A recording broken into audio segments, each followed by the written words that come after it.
I know what this is. I know what's happening, and I know what's at stake.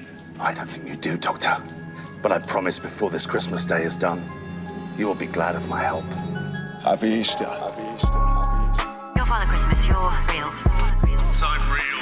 How do you think those presents got under the tree? Welcome to The Fan and the Fool, everyone. I'm the fan, Matt Antonelli. I'm the fool, Alex Cameron. I'm so excited for today's episode. Are you? Well, we'll get to the episodes, but let's do our two segments at the start. Yes. Or do we... no, wait, we normally ramble for 10 minutes. How's your day? We don't have to. It's been fine. We don't have to ramble. That just happens. How's Christmas? Yeah, it is almost Christmas. I did wonder if I should just pick a Christmas episode for us to watch, but we can't, because then it skips through a bunch of stuff. Yes. I was thinking, though... Yeah? That next week, because I'm going away this week, but next week we should do 2 episodes, and we should finish this off, plus watch the Doctor Who and the Daleks movie. Agreed. How's that sound? That's our Christmas special. Yes. Yes.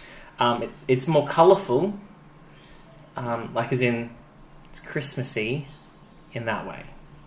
Okay. Because it's in colour, not in black and white. And it's also a bunch of people playing characters that we already know, but they're different people, right? Also, it might be actually interesting. Are you talking about in comparison to the Web Planet?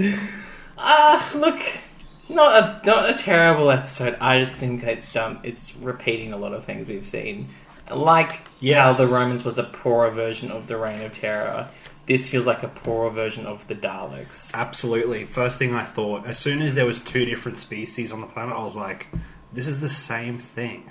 I actually put one of my notes as 2 boring races again. Woo. Yeah. Because, initially, in my notes I've written down things like, oh, they've dropped into another story midway and they're discovering what's happening. And I was like, this is another retread. Yeah, and look, I know I'm the fan. You don't look like it today. Just see your face right now. But I think there's a reason why when I went back and watched classic episodes, I didn't watch all of them. Yep. I just watched ones where I knew significant things happened. Yeah. And this is nothing significant happens. No. Not in these first three episodes anyway. There's a lot of setting up of things. Yeah, that's what I figured. And I do have good things to say. Me too. Maybe more than the Romans. Yes. But it also depends on where it builds to. Which you don't know yet, do you? No, I don't know. So, part of my brain was like, do we need 6 episodes for this? Like, as in, does this storyline require 6 times 25 minutes? They found a way to fill it, though, didn't they? They sure did. I feel bad when I say things like this, because I do really love Doctor Who. And I've been enjoying it so far in general. I agree with you.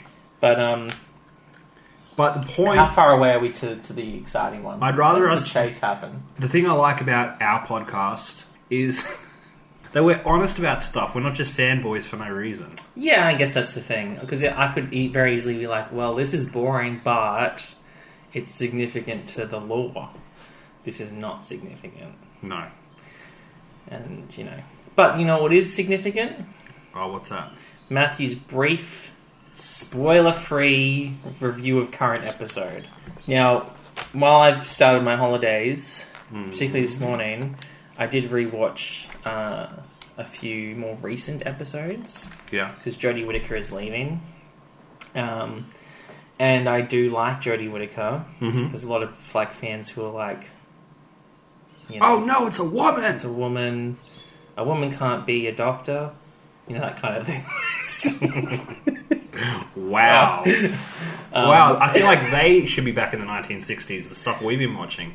The people are like, a female doctor? What? Yeah. Well, look, she's been really good. And I think a lot of people are like, oh, she's too much like...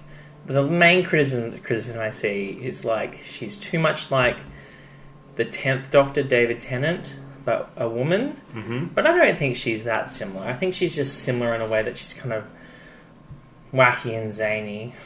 Okay. But that's like, most of them are kind of a bit odd. I feel like the current one for us, the first one, is a bit like that too. And he's getting more that way. Yeah, he's laughing too much, man.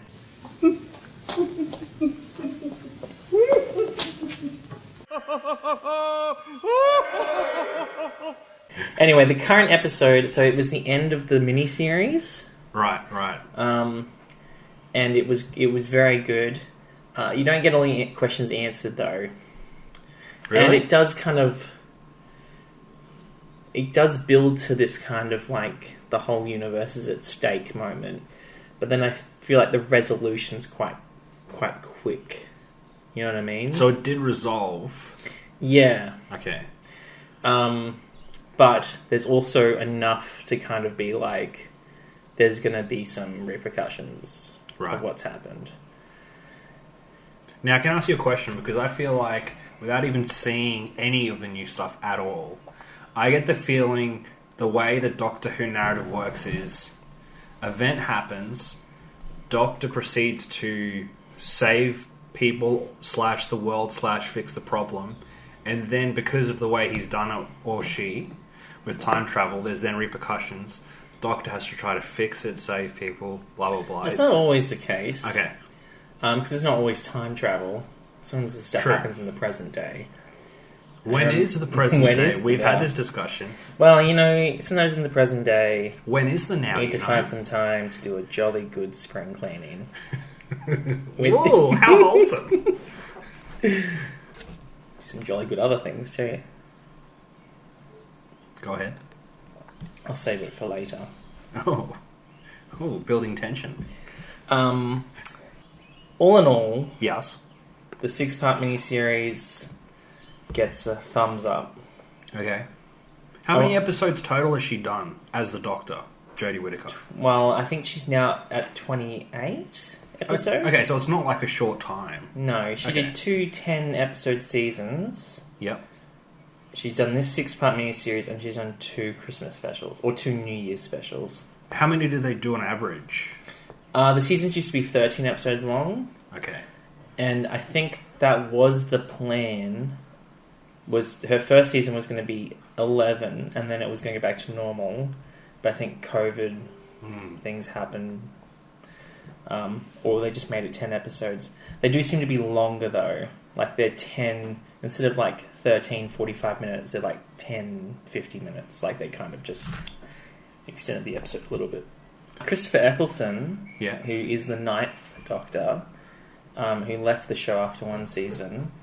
There'll be a whole lot of trivia when we get to that point. Spicy. But because the UK's been in a lot of lockdown, you know how I listened to all those radio plays? Yeah. He started doing them because he was like, I can't go out anywhere. I may as well just record some episodes of my Doctor Who show.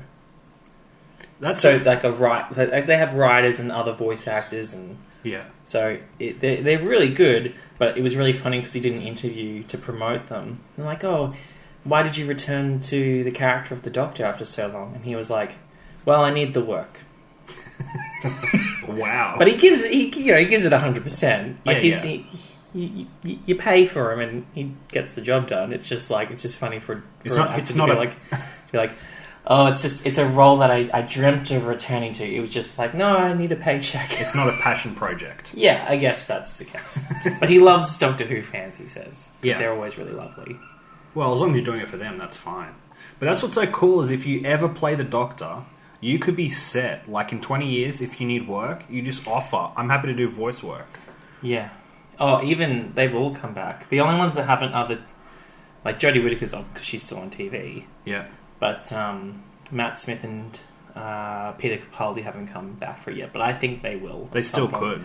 Yeah, they will, I reckon, at some point. Matt Smith has kind of gone on to do heaps of other bigger shows and stuff. I don't know if it's bigger shows, but he got a lot of work after he finished Doctor Who. Yeah. Because they're like, that's a draw card for our show now, you know. You should take it up whilst there, and then when it starts to dry off a bit, You can be like, oh, we'll go back to... hey, remember paycheck. I did this? I need a paycheck. Are you ready for the next one? Yeah, we've done our obligation of pre-ramble. Yep. Is it Doctor Who? Who? Yeah, I'll do. That'll do. That sounded more like a monkey call than your usual. Ooh. I thought it would sound more like an ow. Okay, you can't look at the feet. I mean, as in underneath the feet. Okay. Do you want to describe the thing? Yeah, I'm trying to. The thing is, I'm trying to remember what they're called. They're a type of toy. What are they called again? Starts Pop with a Z. vinyls?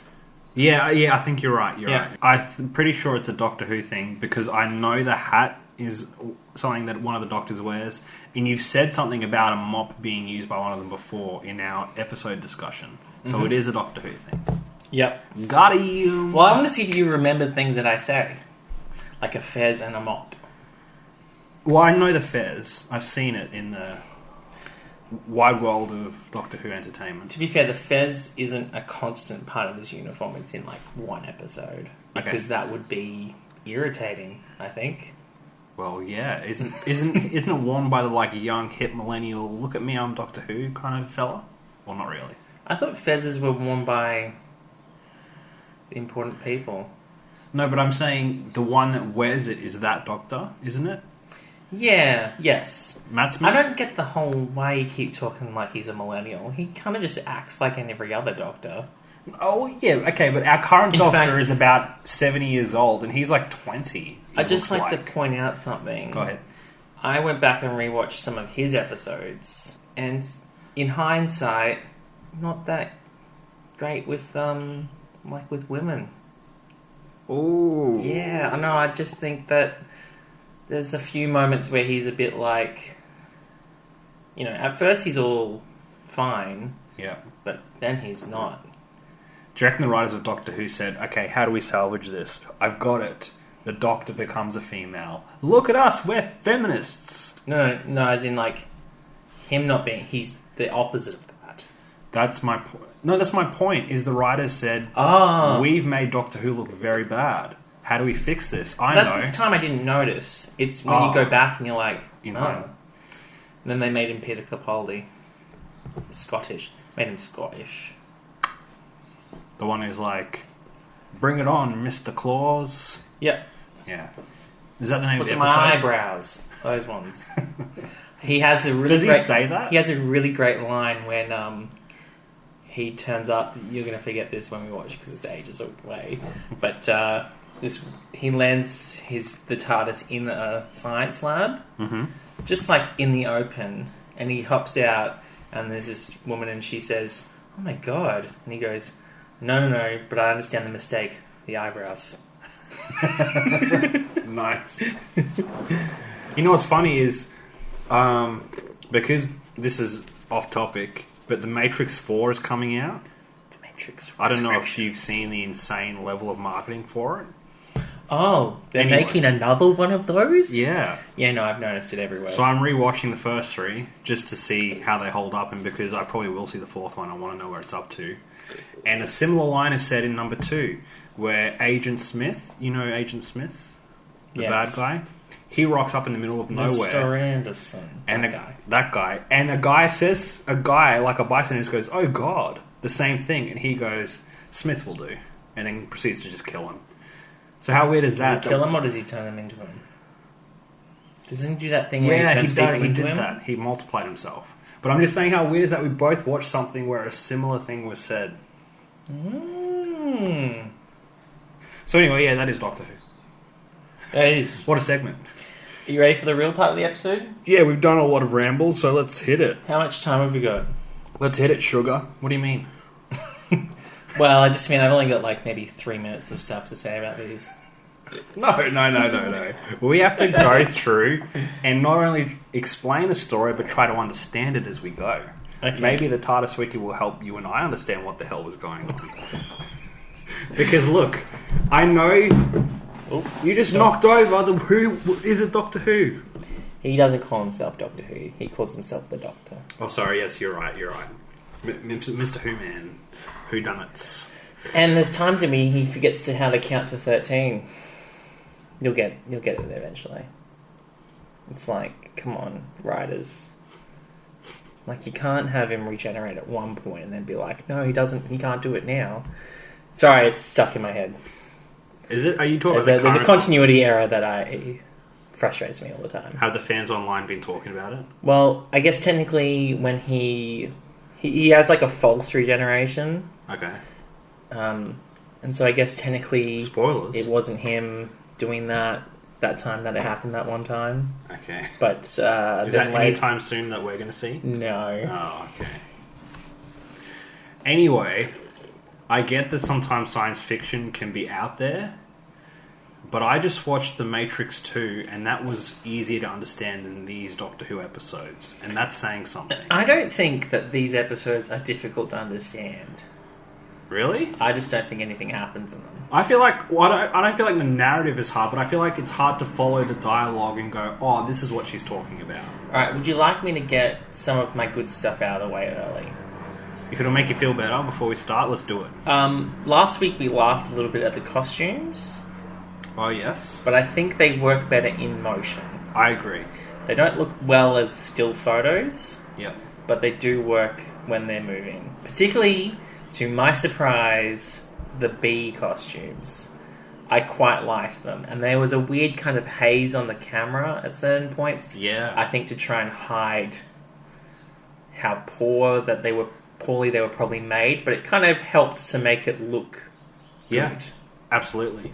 And we got something wrong that was very important, which is that I called it a bee, the first one we saw, and you said, yeah, but it's got legs.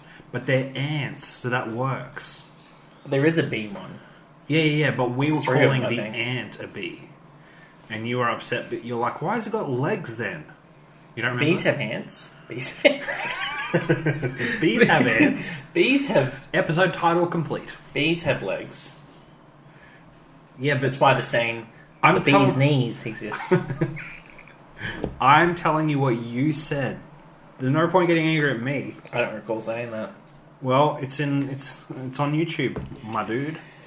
Anyway, yes, I agree. I think the costumes worked fairly well, and if you're thinking about when this was made, it wasn't horrible. No, it was good. Yeah, I think the giant ants look worse than the bees, mainly because of the very human legs. Yes. Like the very human legs. Like all the extra stuff around the human legs looks good, yep.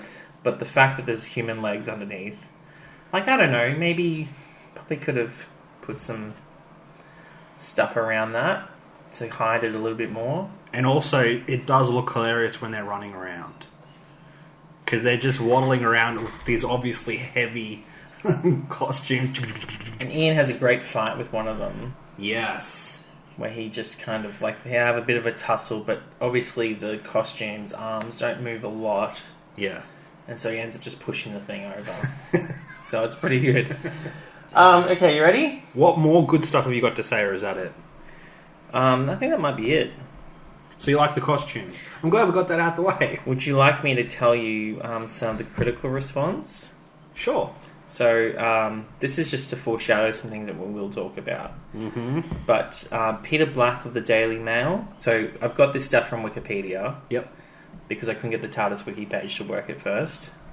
But then I realised on Wikipedia they put the critical reception there, all for you to see. Yeah, because on TARDIS Wiki they're not going to be like, hey, we love the Doctor and these episodes are bad. Well, does it have it here? No, I can't see it there at all. Of course not. Okay, so Daily Mail described the main characters in this story as the dullest quartet in fiction.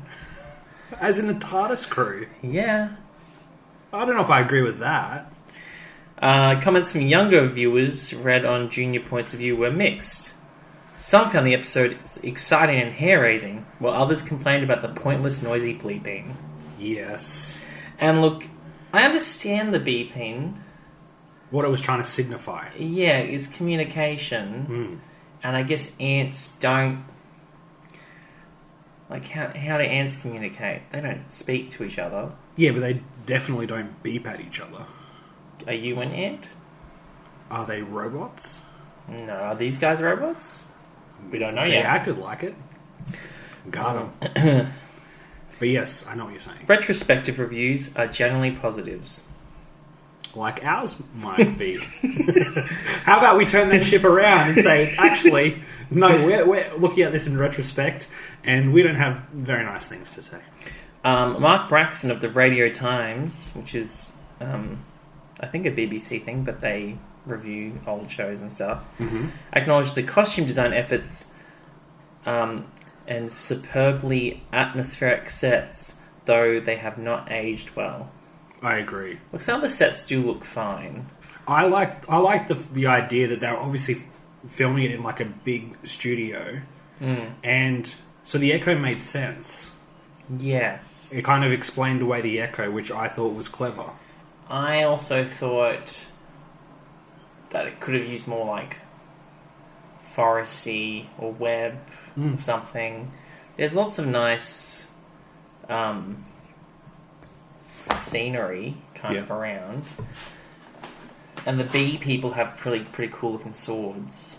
Yeah, that's I like true. those.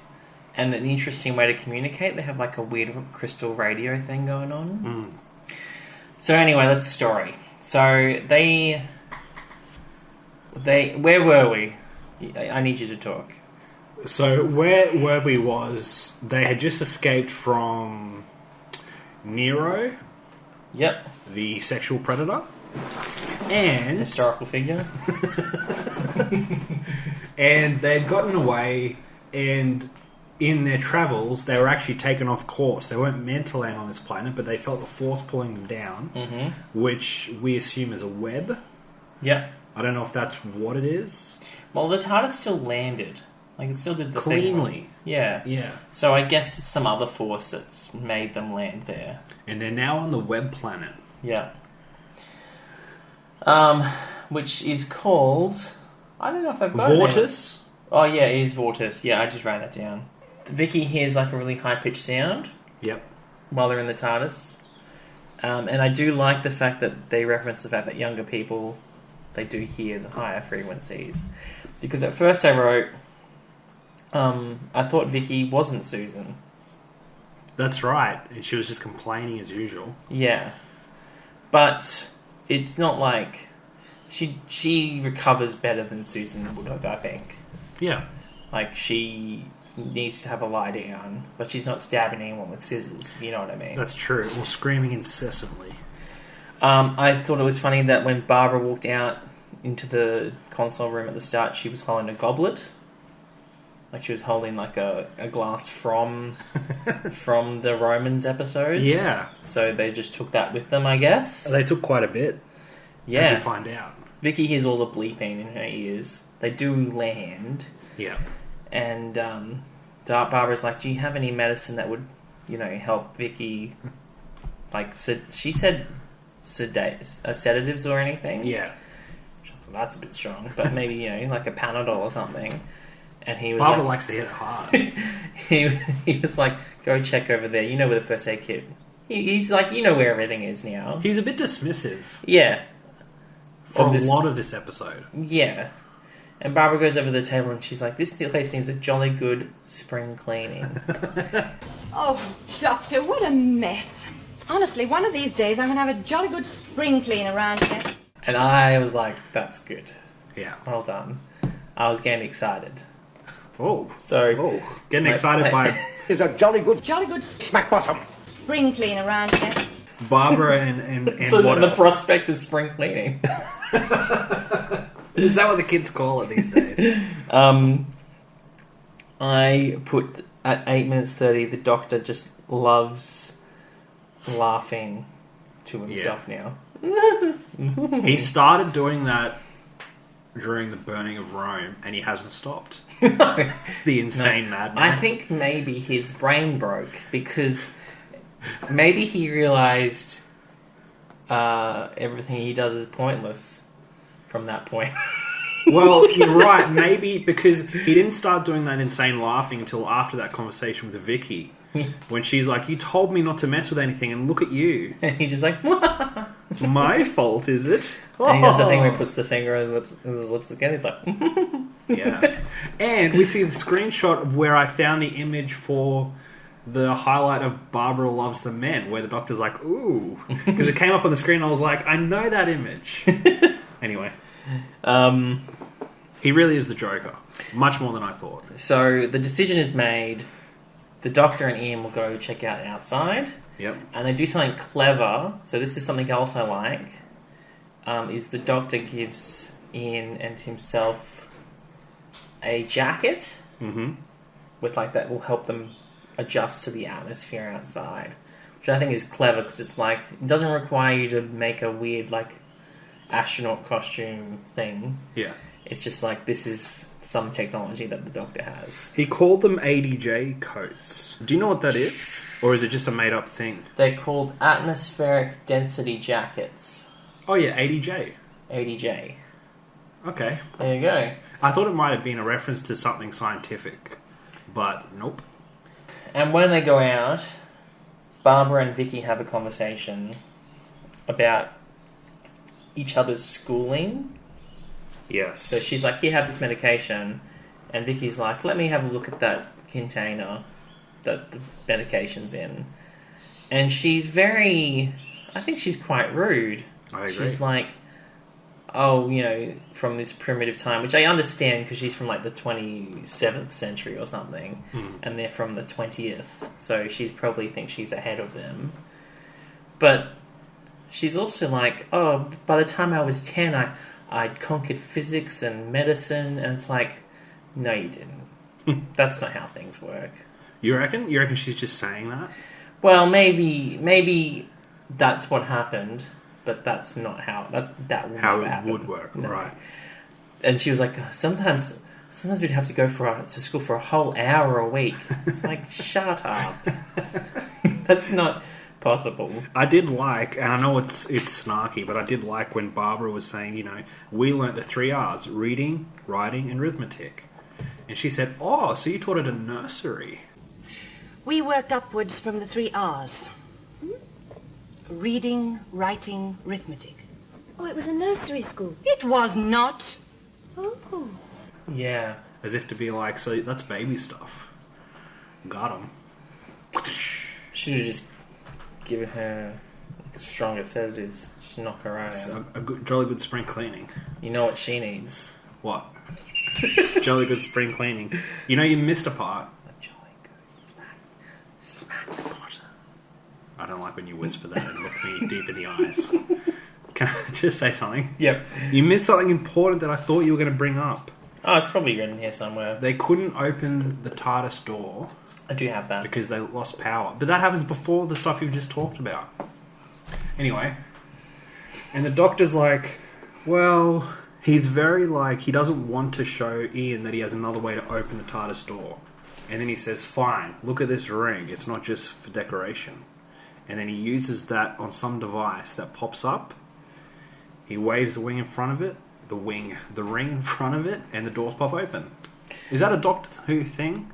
The ring? The ring and opening the door with they don't all have a motion. ring. Okay. Because, when you regenerate, your finger size changes as well. Yeah, but the ring would still be there, and the technology would still be there, right? Yeah, I don't know. I just thought Some fan it you was are. funny that it was like, oh, hey, we spent all this time together, but I still don't trust you with some information. Yeah. Also, have they reached a point where they're just like, I guess we're living with this guy forever now? Because for a long time there, they wanted to go home, but they seem to have just accepted the fact that they're just not going home. I thought it was more like they're enjoying the adventures, but they've realised this guy doesn't know how to get them home. So let's just wait and see if he can do it, or if it happens. And it's interesting, I think I've mentioned something similar before. It's just like, they have family, presumably. Yep. But they've realised if he can take us back in time to when we first left, it doesn't matter. Yeah, or he'll take them to pre-revolutionary France and just dump them there. Because his mood still swings. That's quite true. significantly. It does. Now, Barbara also reveals to Vicki that she's wearing a bracelet.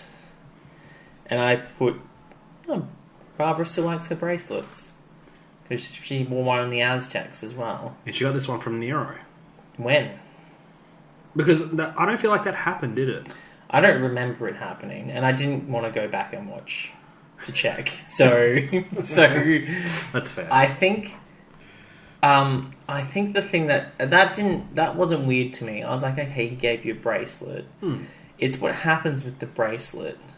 Yeah, That's because I weird don't to feel me. like they properly explained what happens. So she starts to. We'll just stick with Barbara and Vicki for a bit. Yep. But she starts to lose control of her arm that's wearing the bracelet. Yep. So it will kind of just do things on its own. She freaks out a bit. which is fair enough, because if your arm just started doing its own thing, you'd probably freak out. Like it was possessed or something. Yeah, but how is the bracelet significant to that? It's presumably just a regular bracelet from the time of Romans, from Roma itself. I thought it was something to do with the fact that it's some kind of metal or something, because it felt like other metallic items inside the TARDIS were also moving about. But then it just kind of happens to Ian's pen. Remember? Yeah. And that's obviously he's not holding a metal pen. No, so the thing that we're referencing now is once the Doctor and Ian are outside, he gets out a pen and it just disappears. And the Doctor does his joke laugh about and it. He's like, oh, I'm sure, are you sure you even had a pen? That kind of thing. Yeah. Like, maybe, you guys have been to some weird places. Maybe, it's like earlier when Barbara was like, I saw something move in the television screen. Yeah. And the Doctor's like, oh, it was probably just like a shimmering light, a cosmic light. Yeah. But maybe there's something out there. These people have been with you at the beginning of Earth civilization, the Reign of Terror, Caesar, the Censorites, what Daleks else? twice. They've dealt with the Daleks twice. Like, these people have seen some stuff. They're not just going to pretend they saw something. One of them defeated a Jaguar warrior. Yes. And how'd he go against Romans? He did alright. He was a gladiator. He did alright until Barbara knocked him out. With the pot, yeah. That's right. But also, one of them has killed a Dalek single-handedly by running it over. Yeah, she drove a truck straight through them. It's not like she's going to be scared for no reason. No. But the thing is, eventually, her arm being pulled by the bracelet turns from her being freaked out about it to being almost like a zombie because of it. Yeah, she's like possessed all over. And then just walks out. And while that's happening, the Doctor and Ian come across a puddle. Yes. I mean, it might be deeper than a puddle, but just look at the puddle of water. And Ian was like, I'm thirsty. And I just put, careful, Ian, that's water. Yeah. Like, every time they've encountered water, it's either hasn't been water, or it's been, like when they're on the Censorites, he became sick from their water, because it wasn't pure water or whatever. Yeah. And then there was that time that Susan wanted to go for a swim really badly, and it turned out to be an acid sea. Acidic water. Now we know that the only thing that water is really good for is fixing ankles. Yes, so that's true. Like, maybe don't just assume it's water. Maybe learn. Yeah. This is not even the first time you and I are having a conversation about their experiences with water. I have a feeling, and maybe it's because modern day Doctor Who has like a lead writer and like more creative control over like what's going to happen in an entire season. Yep. Maybe these writers, because I didn't recognise the writer's name. I don't think he's written a previous episode. I recognised it as being a new name. Maybe they don't go back, and maybe they don't worry that much about continuity just yet. Yeah. They're just like, what would happen if a man came across a puddle on an alien planet? Which is fair enough. Yeah. The way but if you that deal with man it. had come across various puddles on multiple planets, you'd think he probably would have learned a few things. Yeah. So, But I thought that was interesting. And then he takes off his Coal Hill school tie. Yes. Which is used out around as a belt, I guess, kind of weirdly. Yeah, for some reason I remember seeing a scene where he used it as a belt. Remember he took his belt off for the Doctor to use it for something. This is ages ago. And then he had no belt, so he had to use his tie. And I guess he's been using that tie ever since. The Doctor has like a clothes room. No, they were... but I mean, like, he should get another belt. Yeah, I agree. I'm pretty sure it was in the Censorites. It was when they were down in the tunnels. And the Doctor said, I need your belt for something. Ian took it off. He just never got it back, so he's been using a tie. And the Doctor takes that tie, dips it in the water, and it just, like, melts through the end of the tie. So they realise probably not good water to drink. Yep. And then there's, like, a sound of something, like, dropping into the water. Yeah. and they see... And do they see an ant? No, we see what it was. We see the ant. Yeah. Above them on like a rock surface above where that water was. But Ian is walking away from it, backwards, looking at it, and therefore stumbles into a web. Well, he stumbles into a net on the ground that is then very slowly lifted over it. It just looked like one of those camouflage nets. Yeah. You know, that you'd try to trap someone in. Yep. So, I thought it could have looked more webby. Yeah, I But agree. I guess, do ants make web? Or do they make weird camouflage nets? If you know the answer, email us. gmail.com. But I yes. guess ants don't make web, but they probably constructed it out of leaves and Okay, well, I have stuff. an interesting question for you then. Yeah. Are you ready? Yep. This is going to shock you. Why is it called the Web Planet? If it's between ants and what look like more Bees. like butterflies to me than They bees. should have called it the Insect Planet. That would have been much better. Yeah. It was actually originally called Doctor Who and the Zarbi. Which would make more sense. Yes. But maybe that's confusing if you haven't seen the episode yet and you'd be like, what the hell is a Zarbi? And you're like, why aren't there webs on this planet? We should Yeah. just be called the Web Planet. And now we're back to where we started. And now there is a much better future episode Okay. which has a spider planet Right. which is full of web. But they don't call it the Web Planet. Well, they can't because it was used for this insect planet. Um, Question though, how often do they go back to the same places? Like, have you ever seen this planet ever again after this? Well, you've never seen a story, so have you ever seen it before in the episodes Autos. you've seen? Yeah. oh. Why don't they go back? That would make so much sense to go back and be like, oh yes, I remember. Because then you can make references like, I remember when I was back here and I was here with Vicki and Barbara. They and... sometimes return to places. But we've not... I don't feel like we've yet been to a place they've returned to that's not like Earth. Yeah. Well, I think in future episodes, like, they return to places, but you don't want to just keep returning to places. No, but I feel like it's been long enough. This was made in the 60s. You could go back and redo it, a similar story, but with proper, you know, production of today's... And you could be like, well, that does happen. Okay. That does happen. Not in this particular planet, but there's definitely costumes when you're like, that doesn't look good. And then, you know, David Tennant rocks up, or Matt Smith rocks up, and they're like, oh, now that looks good. The Silurians much, just saying. I couldn't even... My brain could not even pass the word you just said. I'm not even going to try and repeat it. The midichlorians, did you say? No. The Barbara leaves the TARDIS, so she's been brain controlled. Yes. And we get to the end of the episode, and Barbara looks like she's going to step into acid water. Yep. Ian is still trapped in the web, and the doctor says... The doctor says he'll go back to the TARDIS. He said, you can be okay here. I'm going to go back and get something to help you. Yes. The doctor goes back and realises that the TARDIS is gone. Yep. And Vicky's in the TARDIS, and it's all, like, moving about. It's being moved by someone else. Yeah. And can I just say, I thought that was an excellent way to end the episode. Yeah, I was... at this point, I think I was still on board for everything. Yes. Because imagine that as a cliffhanger and how desperate things are for the Doctor. Barbara's a zombie somewhere. Ian's trapped in a web. Now he can't find Vicki, and he can't get to the TARDIS. Yeah, it's quite...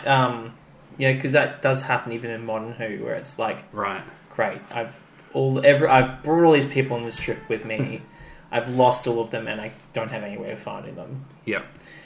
But we did say at the start, like, it's very similar to the Daleks, the first Daleks... Yep. Story, even up to this point, but this is where it's probably slightly different, because in that, at least, the Doctor was like, I want to hang around here to check out a weird city, and he sabotaged the TARDIS himself. Yes. Whereas in this case, it's just that the ant creatures have taken the box. The box. Alright, episode 2. Did you have anything else for episode 1? No, I'm just... Now that we've climbed to the top of the hill... Get ready for the fall, everyone. It's all downhill from here, my dudes. And dudettes. The Zarbi, this one's called. The ship is gone. Yes. The Doctor goes back to Ian then, because I guess at least he knows where that companion is. Yep. So he goes back to him, and Ian's now not in the net. He's escaped somehow, fell. That's what I wanted to ask you. Why? Why not keep him trapped in there as part of the story? He might have struggled free, I guess. And again, he's knocked out. He's knocked out, and also he had burns on his face, like he'd been stung or something. Well, he talked about he could feel the web burning him. Yeah. It was burning hot, or like stinging him.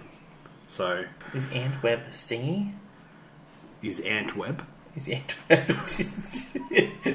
Let's Is start a with web that. from ants stingy? If ant has web. If ant has web. Sounds like a weird tongue twister. I guess ants must, because don't they? Ants must web? Oh no, that's more of the queen. Here's a question. You ready? I am ready. You know ants. You know, in an ant's nest, there's Ants, like you know? there's like a queen, Yes. and the queen's the one that produces all the eggs, Yes. right? Not the men, the queen. Yep, the one queen. Mm-hmm. Lots of men, one queen. Sounds like Barbara's ideal world, anyway. Oh, jeez. No, that has to be creepy as well. So. Oh, yeah. Like the fur man? She loves the creepy Loves the dudes. shoulders. Anyway, sorry. Let's get back on track. So, but then the working ants take the eggs and store them. Yeah. Do they not cover them in some kind of web or something so they will stick together? Well, that's a good question. If you have the answer, you can email us at thefanofthefull@gmail.com. If you have the answer. Put on Tish. Hi. Hey. Well, I guess these ants do. Because I guess they're not real ants. They're like giant weird ants. You know and what? the Doctor even says, obviously at this on this particular planet, this type of species are the ones that have become the dominant shape. You know what I mean? Like. So basically, there's no reason for us to ask the answers. Ask the question. The answers. Yeah. Because the questions don't matter because they're not. They're alien ants. Exactly. So why are we even trying to, collate them to what we know about real ants? Mm. There are bees, so maybe it's the bee web. Bewebbed. Barbara doesn't walk into a puddle of acid. She walks around it. No, I feel like that was clickbait because you felt like that was what was going to happen. Yes, but she just walks around it. The thing zombifying her was like, no, don't. Yes, because they're like, that's not what would be the point of that. We're smarter than you. We don't trust water. Maybe they drank that liquid. Who, the ants? Yeah. And that's why That's they why become their web so... is hot. Because acid That's water. Maybe that's what we find out. They drink acid water and then they have hot webs. Because often... I don't like the way you said that. But can I just say... Would you like me to wink after I say it? No. I would like you to turn away and not look at me right now. I just want to quickly say... Yep. Every time a person is injured, there's a big part of the plot that goes towards how they get fixed or healed or whatever. Yep. His burns on his face have been caused by this. So here's a prediction. The Doctor will have to investigate why the webs were burning in order to figure out how to fix Ian's face from the burns. He kind of already fixes his face, though. Sort of. Or I guess it's just treatment. It's not fixed. And we therefore find out that the ants do drink the water. Maybe. But I feel like that won't happen. Well, let's see. So Barbara's just walking. Yeah. And she gets intercepted. Is this at that point? Oh, yep. She is accosted by a large butterfly-like creature, it says. See, butterfly, not bee. That's what I said. But they're striped like a bee. But the hardest... The wings are butterflied. Barbarid? Butterfly. Barbara. That's a barblefly. I did put that when Vicki was shouting Barbara's name out loud. I don't know if you heard it, but she was like, Barbara! Like, it was really emphasised that second, B. Barbara! Barbara! It sounded like when someone who doesn't speak the language is trying to say a word they don't know. And they take the bracelet off her arm. So there's 3 of them. Yep. And they keep, like keep her like cornered because she keeps like trying to be mind controlled away. Yes. So they eventually take the bracelet off her because I guess they figure out that that's the thing, and they throw that in acid. See you, Nero. Thanks. And then this historical item that would be worth amazing money is gone. that's right. She's never getting back to London. Ooh, spoilers. And she's like, oh my gosh, what are these people? Like, she freaks out a bit, obviously. Because she's thought basically she was- just woken up and seen these people. It's like sleepwalking. Yeah. And, You're right, she's mid-sentence because she thinks she's on the Tardis. yeah. And then, they're like, one of them's like, time to die. Like, it's just like, we're going to kill her. Yeah. Because she knows too much. She didn't even know who she is yet. And another one's like, just ease up. Yeah. But I really like the way that they talk. Yes. Like, I was like, that because it feels alien, and they even move a bit alien-y. Yep. And I actually quite like their costumes. In that still image that I showed you last week, they look awful. But in video, in movement, It works. it works quite well. And the wings look quite good. Yeah. They look like they're like cellophane or something. They even sound like it. Yes. When the wings hit something, it almost sounds like plastic. But I guess wings are brittle like that. That's fair. So yeah. You're not watching season 2 of Doctor Who Classic for the costumes, though. It's the story, so you can look past it. Yeah. And it is kind of at this point where we start to, like, the pieces of, like, who these species are and what planet all kind of comes together. So we learn that these are the Menoptera, Yeah. and they're... Well, I'm not going to say yeah. I think that's what I got from it. and the ant species are the Zarbi, and they're on the planet Vortis. Yep. And the Doctor says they're in the ISOT galaxy. So Yes. he determines where they are, and you kind of get all the pieces. And this is the bit where it got disappointing for me, Okay. because the Zarbi were like, we're at war with the Menoptera, and we're just doing the Daleks again, I guess. Because in the Daleks, Yes. Daleks were like the,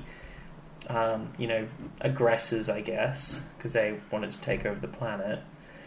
And the Thals were like the perfect humans, Peaceful. perfect people who were like all about wisdom and Logic. diplomacy.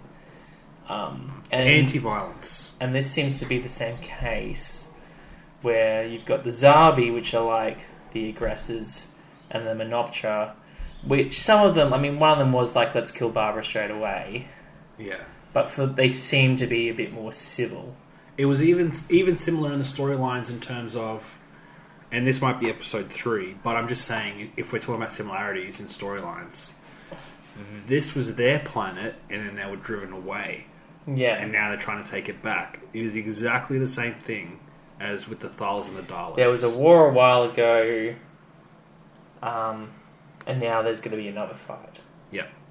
But it did also remind me of a more recent episode, Yeah. because there's a recent episode with David Tennant, 10th Doctor, and he has 2 companions at the time, and one of them is with one side of a war, and the other's on another side. There's another twist in the episode that makes it much more interesting. Right. And that might happen in this episode, who knows? But it's very interesting when, the companions are split, Right. and maybe you learn from both sides that they both kind of have a right to this planet that they're on. Yeah. But, like, Barbara can't really easily communicate with Ian and the Doctor, so it's like, Doesn't really work. doesn't work yet. And also, even though they often get split up and they're with different people, you never feel like the TARDIS crew disagrees with each other about what needs to be done. They're Yeah. all on the same page, and it's very mono. Yeah.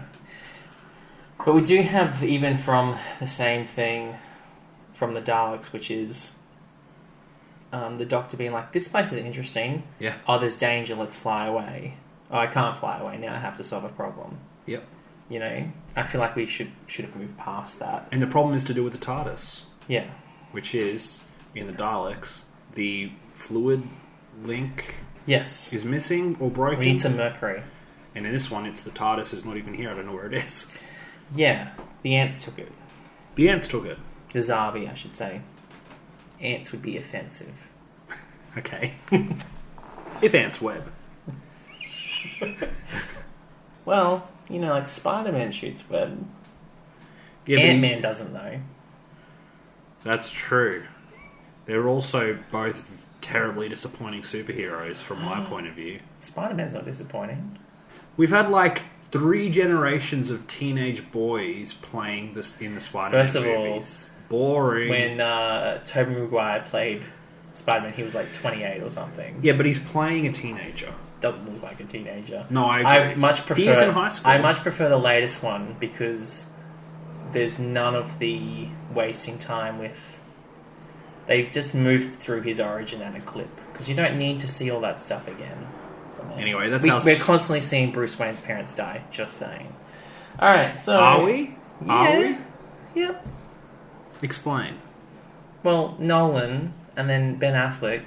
We And then in the Joker, we even got it. we- And then in the Batman Arkham series, we also saw it. Oh, a video game. That's a different media. Okay, take that one out. We've seen him 3 times in relatively quick succession. Okay, let me explain something to you. Number 1, we don't talk about Batfleck. Absolute cancer on the film industry. Well, then I can say we don't talk about Maguire. Agreed. Well, let's move on then. My other points were going to be the Joker is different because it's telling the point of view from the Joker, and the Waynes are not actually good people in that movie. To be fair, in the Maguire one, we see it twice. We see it in Spider-Man 1 and Spider-Man 3. Because they went... In Spider-Man 3, they went, let's make Sandman kill him. And so they had to... Anyway. And also, excuse me, I just want to make one final point because you brought it up. Yep. You do not talk against Nolan. No, I like that movie. That's the way the origin story should be done. Nice and quick, it makes sense. Flash forward to the present day story, done. Batman as Ben Affleck having visions within dreams of fighting an alien, like, just kill me. There's also one where he flies up a well being carried by bats. Okay, so back in the cave. How can someone wreck... But wait, he's been Daredevil, right? How does someone wreck 2 superhero movies? Different superheroes. To be fair, I don't think they're both his fault entirely. No, but actors get to choose what movies they're in. I do think he should have thought, I did Daredevil, and that didn't go so well. Maybe I shouldn't do this. Oh, this is being made by Zack Snyder? No, thank you. Did he make Man of Steel? Yes. So stay away from this movie. And also, okay, while we're ranting, just because some people will be like, Man of Steel's fine. First of all, it's not fine. Did you see the scene where Clark Kent's dad is just like, oh no, don't save me, because I don't want you to reveal your identity. I'm just going to disappear into this cyclone. Mate, he can move faster than a speeding bullet. He can get you in and out like that. Yeah. Also, it doesn't make sense. If the dog's trapped, send Clark in to get the dog, because that makes sense, and he can also just walk away but pretend he's struggling against the wind or something. The scene where he does put the power poles through the truck is quite cool, though. There's a truck driver that annoys him, so he destroys his truck and his livelihood, probably, but that's fine. What can you do? Yeah. Should we go back to Doctor Who? Being a Doctor Who podcast? I think we should. Don't worry, because if you're watching the YouTube version of this, there's timestamps for all the different parts of the episode, so you can skip the rant. Yeah. End scene. Back in the cave. With Barbara? We're back with Barbara. Yep. Barbara. With the Barbara. Well, there's a few things. So Vicki... So not Barbara. So, the TARDIS stops moving, so Vicki gets out, and there's ant creatures, or the Zarbi all around her, so she's stuck with them now. Another one trapped. Oh, and the Doctor are the same. So the Doctor gets the TARDIS, and he's also trapped by the Zarbi. Because he finally sees where it is. Yeah. And so he tries to communicate with them. Mm-hmm. because they're bleeping and he can't understand that, and he's speaking English and they can't understand that. So he tries doing some like signs stuff. He just tries shouting at them at one point. It looks hilarious. And then eventually they're like, "This has been fun, but let's put a helmet on him so he can actually talk to us." It's like, why didn't you lead with that? Yeah, that's in the next episode though. Yes, and it reminded me of something very funny, but we'll get to it. Now, while that's there all with the ants, Yes, the Barbara. Barbara is still with the bee people, the butterfly people, the Menoptera, and they're using a crystal radio thing to let their people know that it's time to invade and have a fight. Barbara has managed to escape. Yeah. But then she's like immediately caught by the Zabi, who she then leads under, like she's zombified again, and she leads them to where the Menoptera are. Yeah. There's a bit of a tussle, which the Menoptera lose. Two of them get killed? I think so. Yes. Oh no, wait, one gets killed, and the other one gets its wings ripped off, I think. That's right. And taken to a slave place. Yeah. And the other one escapes. But can I just say something? Barbara, my lady, once again is the hero and escapes all by herself. And one of the funniest things is it flips from Barbara escaping, after being caught and trapped by these people, to a scene of Ian and the Doctor basically sightseeing and going, "Oh, look at the stars in the sky." Yeah, it just reminds you of someone being trapped and being sold as a slave, while the Doctor and Vicki just enjoy Rome. Yes. Just like... Or when Ian, Barbara and Susan were all trapped in Paris, and the Doctor was just having a nice, jolly good walk through France to Paris, and then he's like, "I'll get a new coat," and they're in prison. Yeah, he's just not interested. Boring.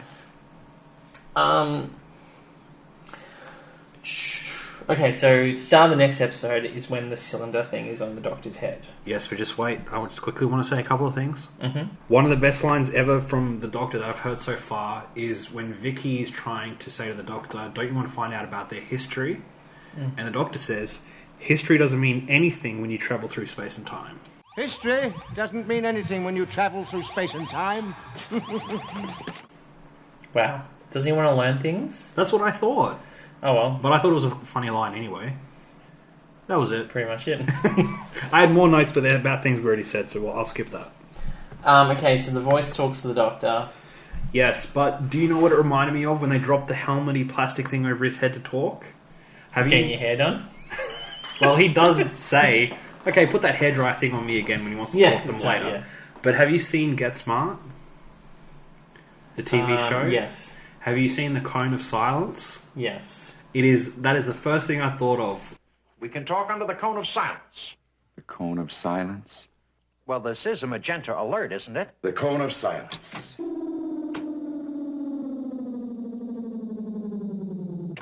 And the cone of silence in that show is a joke about how silly it is. And in this show, it's what's happening. They've dropped the thing over to communicate. And in Get Smart, they drop it over a couple of people sitting at desks so that no one else can hear them chatting, and it's like a private area. But it's made to be silly. First thing I thought of when I saw it dropping, I was like, wow, that's from Get Smart. Now, they originally think that they're in league with the Menoptera, or they are one of the Menoptera. Yes. But I just felt like saying, look at them. Yes, that's right. They don't have wings.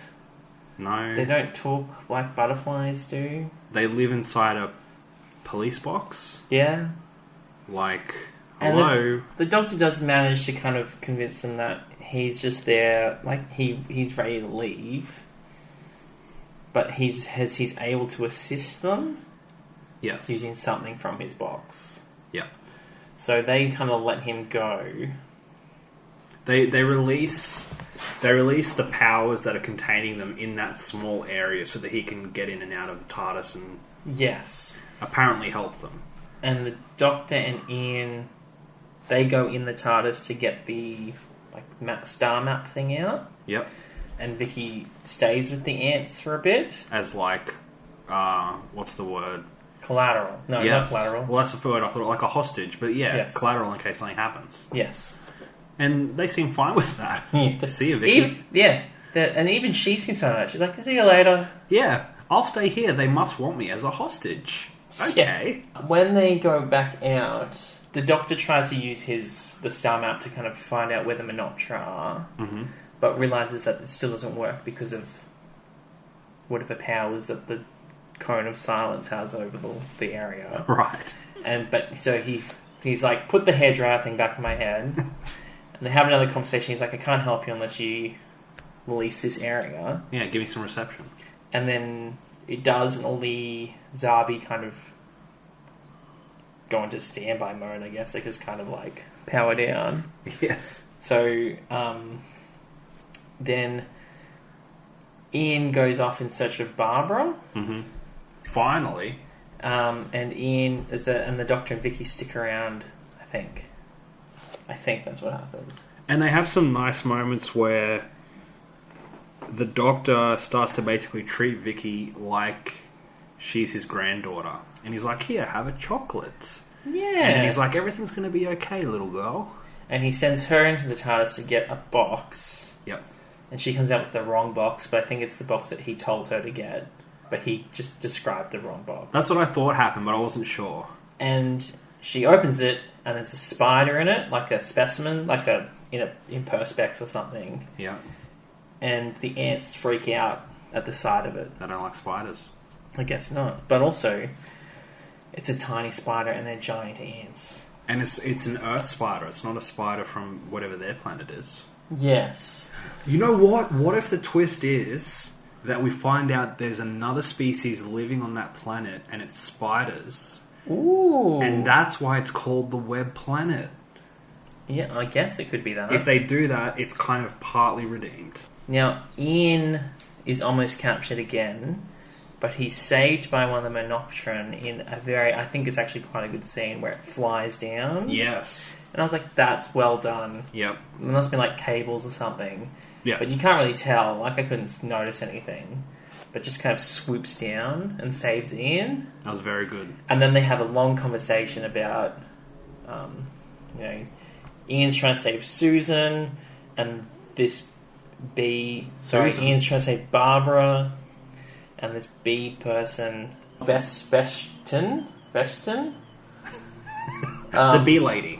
The bee lady wants to save one of her friends, who she describes the Crater of Needles, and she's like, that's where the slaves go, they rip off our wings and they make us work, and blah blah blah.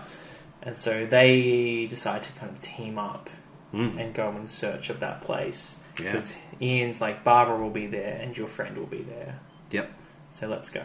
They have some scenes running, holding hands, and I was like, ooh, Ian's found himself a bee lady. A bee lady. Like that movie, Bee Movie. What? Have you seen the Bee Movie? Oh, yes, Jerry Right. Seinfeld. Yeah. It's a weird movie, man. It is a weird movie. Where a woman falls in love with a small bee. Well, Ian falls in love with a bee lady. But at least they're comparable sizes. Sure. You know what I mean? Like, Yes, I do. Also, the only reason I said it is because there's some good highlights in our previous episode of where I've made it look like people who aren't in love are in love, and I'm going to do the same thing, so I just wanted to quickly say it. You'll see.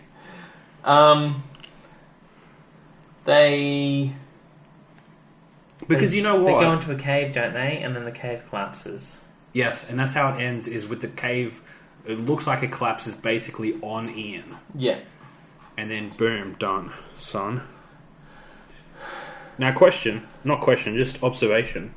Is this the first time we've seen Ian take a liking to anybody? To anybody of the female variety? Because we see it with Barb, where guys have obviously made themselves... Oh, they're like, hello, or they're like... Oh, Barbara. Hello. But we never see I want to be your friend, and then she falls off a cliff. Yeah. But we we never see that with Ian. No, I guess not. I mean, he makes friends, but is normally other male friends. That's what I mean. Yeah. Like in the Daleks' invasion of Earth, he makes friends with like a group of resistance people, and they're all men. In the Romans, he made friends with Delos. Yep. Whereas, Didn't he make friends with someone in the Reign of Terror as well?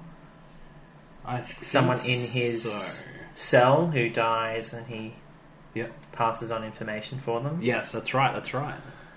He's He's too busy getting knocked out. That's what it is. Yeah. While Barbara's on the prowl. Remind me when we get to the chase that there's a trivia from this that will be useful. Be useful? But yeah, now that's it. That's it. And I'm glad we're not rating them until we've done the whole story arc, because maybe it redeems itself a bit, but I'm kind of like... I am happier than I was with the Romans, because I guess in this, it was the comedy, like there's no forced comedy, and stuff happens. Agreed. There's a lot of dialogue that I don't know how much of it was necessary. That's the only thing. Feels like there's a lot of exposition just thrown at you. Yeah. By the way, there's these two species and they're at war. Yeah. Good luck. That's what it should be. Not just like, ooh, and my friend was Juniba Ben Sprongoka. And, you know, and they went from planet blah blah blah. And it's like that for like 5 minutes. Yeah. I don't care. I just want something Be interesting lady. to happen. You know, like... That's exactly right. I feel like these conversations, if nothing happens, that's not interesting. Mm-hmm. It's either going to be good things or bad things, not shrug of your shoulders things. Exactly. It's not just details for the sake of details. Yeah. But I think I am already going to score it higher than the Romans, because in the Romans, nothing happens and then Rome is on fire. Whereas, stuff happens, but it's all like... uncomfortable it's all things. Pointless until Rome's on fire. And it's all things that are not nice. And it's all irrelevant. Like, Yes. they never needed to stay there that long. That's right. They could have just left there. And Instead, they stayed there for a month and wasted all character development. Yes. And then they set Rome on fire and then they left. And it's like an amazing historical moment in history that's just kind of used for laughs and they leave. Yeah. Like, what a waste. Yeah. Unless you know that they go back to that point in time. No. I mean, they go back to Rome. Well, I assume so. But they don't go back to it. They The try and burning forget of that Rome. bit. That would be great if Jodie Whittaker went back and was like, geez, I can't believe I laughed at this. What the hell is wrong with me? Yeah. Or she meets Old Man Doctor. She's like, what's wrong with you? Does that happen? No. Okay, it should. Wait a second. How does the Doctor meet previous iterations of the Doctor if they're the same person? Time travel. Also, Okay, that explains everything. the younger version tends not to be able to retain the memory of the encounter because it breaks time a little bit. So, like, if the fifth Doctor meets the second Doctor, Yeah. he'll remember meeting himself as the second Doctor when that happens to him, But not as the but fifth. not as the second. As in, like, okay, you ready? Wait, the younger would be the fifth. The younger one's the sixth, the second Doctor. Oh, younger. Sorry. Gotcha. So the second Doctor wouldn't remember the encounter Okay. after they've finished. He remembers like bits and pieces, but it kind of messes with time too much. Right. But the fifth Doctor will remember it. Okay. Gotcha. Yes, the older one remembers. The more recent. Otherwise, and that for just us. that makes sense too, because there's a 25th anniversary. I can't remember, but where it's the 5 Doctors, so all 5 of them are in the most of the 5 are in the episode. Right. And if they retained all those memories, the first Doctor would know he'd have to go through this whole story 4 more times. That's a good point. And would know what's coming up and would try to maybe deviate from it. Yeah. Okay. That makes sense too in terms of making it easier when telling the story. That you don't have to constantly remember, oh, then he went back and did this, so I've got to somehow force that into the story I'm writing now. Mm. Wrap this show up. I feel like recently you're a bit like, oh, Well, fair enough. I think we just had some crackers. Yeah, And that's the it problem. just kind of... Like, I really like the Dalek Invasion of Earth story. Yes. I felt like that's a real classic. But since then, Yeah. you know, like, get Terry Nation back, because obviously he knows how to write the story. Well, there was things. Yeah. There was a lot. yeah. But there's been like the stuff with the giants. I like that. That was just before the Dalek invasion. Yeah, there's been really good stuff. Maybe they this spent all the season. money on the Dalek invasion of Earth, and they're like, "Oh, we've got to like cellophane and puffy costumes." Butterflies. But Web Planet. That being said, this still got like 12 to 13 million views per episode, so Doctor Who's doing very well at this point. Does it ever not do well? I guess it did get cancelled at one point. Yes. So it must at the drop end of the off. 7th Doctor's stint, it gets cancelled. And do you think for fair reason? Like, do you know stuff about it where you're like, where the episode's not I that think good? the BBC probably ruined it a little bit, particularly during Colin Baker's 6th Doctor. Okay. Who, a lot of people would say that he's probably their least favourite Doctor, but he, in hindsight, he is quite good. It's just, I think at the time there was a lot of things happening. Behind the scenes. Mm. Looking forward to it. He also hated his own costume, so that doesn't help. Yeah.